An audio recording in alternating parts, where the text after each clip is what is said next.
But here we are at the market.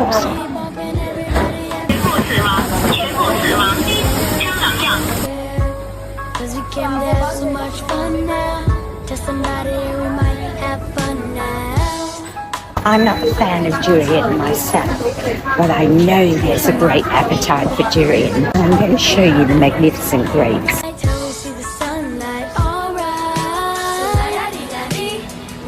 Now with the watermelons, you pie the piece that you want, and then it gets chopped up for you and put in a container with little forks so that you can easily take it home to eat.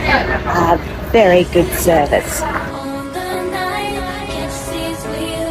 Look how fresh that corn and eggs. You know, you can feed yourself extremely well at a relatively low cost, particularly if you come from somewhere like Australia, which the cost of living is very high. And as you can see, dumplings of every variety, and they're so delicious. Come on, girls, here with my big girls, shaking things up all over the world. Remember, only God can save us. Forget the haters, 'cause somebody loves you. And every friend of mine wanna meet you. Every friend of mine gonna meet you.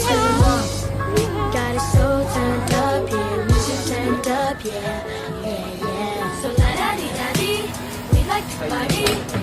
So you see, whatever you want, you choose your piece of meat or your cut of meat, and you ask for it to be cut up in a certain way, and it's done for you.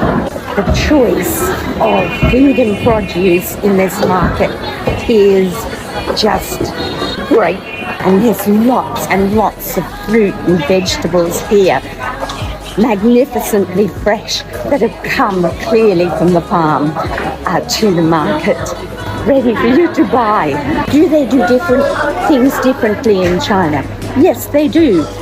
But there are 1.47 billion people to take care of. That's a lot of people, and that's a big difference to much smaller countries. The cost of living is very reasonable. The quality of the produce is exceptional. The meat and the chicken presentation, well, yes, that is different, but this is a market, and the markets are tremendous fun. There's a lot to be learned in China about family, about the importance of holding tight to those family bonds and not letting anyone come between family. Caring for family, loving family is the most important of all things.